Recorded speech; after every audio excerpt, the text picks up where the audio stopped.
ಅನೇಕ ಪರಂಪರೆಯೊಳಗೆ ಒಂದು ಇಸ್ಲಾಂ ಧರ್ಮದ ಮನೆತನ, ಅದು ಜಾತಿಯಲ್ಲಿ ನಾವೆಲ್ಲ ಮುಸ್ಲಿಮ ಮತ್ತು ಇಸ್ಲಾಂ ಅಂತ ಅನ್ಕೋತ ಬಂದೀವಿ. ಆದರೆ ಮುಸ್ಲಿಮ ಮತ್ತು ಇಸ್ಲಾಮದ ಈ ಶಬ್ದದ ಅರ್ಥ ಇಷ್ಟು ಸುಂದರ ಕೊಟ್ಟಿದ್ದಾರೆ ಮೊಹಮ್ಮದ್ ಪೈಗಂಬರರು ಕುರಾಣ ಗ್ರಂಥದಲ್ಲಿ. ಅವ್ರೇನು ಹೇಳ್ತಾರಂತಂದ್ರೆ,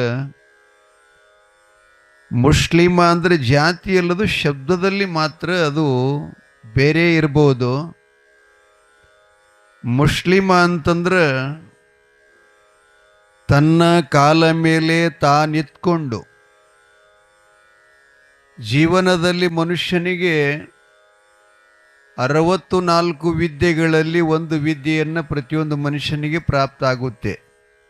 ಯಾವುದೇ ಕೆಲಸ ಆಗಲ್ಲ, ತನ್ನ ಪಾಲಿಗೆ ಬಂದಂಥ ಒಂದು ಕಾಯಕವನ್ನು ಅದು ಅತ್ಯಂತ ಪ್ರೀತಿಯಿಂದ, ಅತ್ಯಂತ ಭಾವಪೂರ್ವಕವಾಗಿ, ಅತ್ಯಂತ ಶ್ರದ್ಧೆಯಿಂದ ಆ ಕೆಲಸವನ್ನು ಮಾಡಿ, ಅದು ಸಣ್ಣದದ, ಇದು ದೊಡ್ಡದದ, ಅದು ಕನಿಷ್ಠದ, ಇದು ಶ್ರೇಷ್ಠದಂತ ಯಾವುದೂ ಕೂಡ ಭಾವಿಸಲಾರದೇನೆ ಯಾವ ಕೆಲಸ ನಮಗೆ ಸಿಗುತ್ತದೆಯೋ ಅದನ್ನು ಅತ್ಯಂತ ಅಪರೂಪವಾಗಿ, ಅತ್ಯಂತ ಪವಿತ್ರವಾಗಿ ನಾವು ಸ್ವೀಕರಿಸಬೇಕಂತದಕ್ಕೆ. ಆ ಕಾಯಕವನ್ನು ಸ್ವೀಕರಿಸಿ ಯಾವುದೇ ಕ್ಷೇತ್ರದಲ್ಲಿ ನಾವು ಕೆಲಸ ಮಾಡಿದರೂ ಕೂಡ ಅದನ್ನು ಪ್ರಾಮಾಣಿಕವಾಗಿರಬೇಕು ಅನ್ನುವಂಥ ಮಾತನ್ನು ಇಸ್ಲಾಂ ಧರ್ಮ ಹೇಳ್ತಾ ಇದೆ. ಎಲ್ಲ ಧರ್ಮನೂ ಕೂಡ ಅದೇ ಹೇಳ್ತದೆ. ಹಂಗೆ ಆ ಒಂದು ಕಾಯಕವನ್ನು ಅತ್ಯಂತ ಪ್ರೀತಿಯಿಂದ ಭಗವತ್ ಅರ್ಪಣೆ ಮಾಡಿ ಕಾಯಕ ಮಾಡಬೇಕು.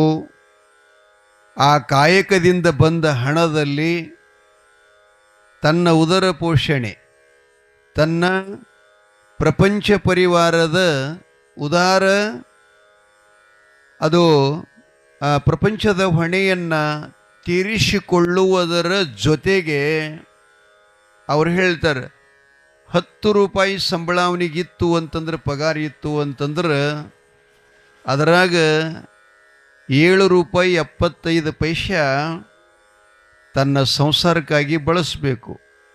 ಆ ಬಳಿಕ 2 ರೂಪಾಯಿ 50 ಪೈಸೆ ಮಾತ್ರ ಸಮಾಜಕ್ಕಾಗಿ, ಧರ್ಮಕ್ಕಾಗಿ ಯಾವದನ್ನು ಕೈಕೊಂಡು ಇರ್ತಾನ ಆತ ಇಸ್ಲಾಮ ಅಂತ ಹೇಳ್ತಾರೆ ಅವರು ಜಮಾತ್ದಾಗ. ಇಸ್ಲಾಮ ಅಂತ. ಇನ್ನು ಮುಸ್ಲಿಮು ಅಂತ ಕೂಡ ಒಂದು ಶಬ್ದ ಬರ್ತದ್ರಾಗ, ಇಸ್ಲಾಮ ಮತ್ತು ಮುಸ್ಲಿಮ.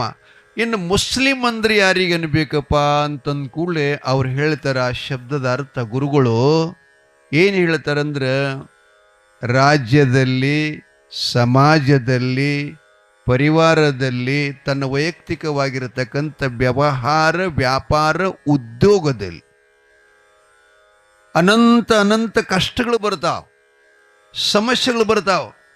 ಒಂದೇ ರೀತಿ ಅಲ್ಲದು. ಸಮಾಜದಿಂದನೂ ಕೂಡ ಕಷ್ಟ ಬರ್ತದೆ, ಹೆಂಡತಿ ಮಕ್ಕಳ ಪರಿವಾರ ಜೊತೆ ಬರ್ತದೆ, ಮಂದಿ ಮಕ್ಕಳು ಸಮೇತವಾಗಿ ಬರ್ತದೆ. ಆ ಬಳಿಕ ಧರ್ಮ ಕ್ಷೇತ್ರದಲ್ಲಿದ್ದರೂ ಕೂಡ ಮನುಷ್ಯನಿಗೆ ಸಮಸ್ಯೆಗಳು ಬರ್ತಾ ಇದ್ದಾವ.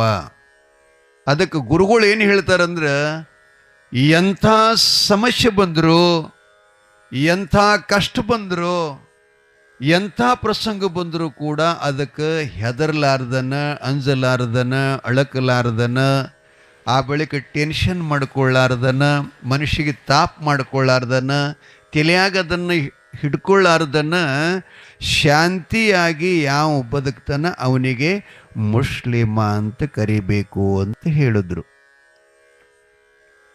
ಇವು ಎಲ್ಲ ಮೂಲವರೆಲ್ಲ.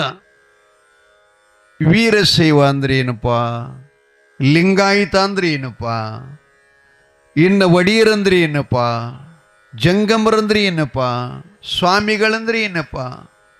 ಬಂಧುಗಳೇ, ಇದು ಯಾವುದು ಶ್ರೇಷ್ಠತೆ ಮತ್ತು ಕನಿಷ್ಠತೆ ಇಲ್ಲ ಇದರಲ್ಲಿ. ಅವೆಲ್ಲ ಧರ್ಮದ ಒಂದೊಂದು ಫೆಸಿಲಿಟಿಗಳದಾವ, ಅಂದ್ರೆ ವರ್ಣಗಳದಾವ. ಆದರೆ ಅವಕ್ರ ಅರ್ಥ ಇಷ್ಟು ಸುಂದರದ. ಲಿಂಗಾಯತ ಅಂದ್ರೆ ಏನಪ್ಪ ಇದರ ಅರ್ಥ ಅಂತಂದ್ರೆ ಬಹಳ ಶ್ರೇಷ್ಠ ಏನ್ರಿ ಅವ ಅಂತ ಹಿಂಗೆ ನಾವು ಅನ್ಬೋದು.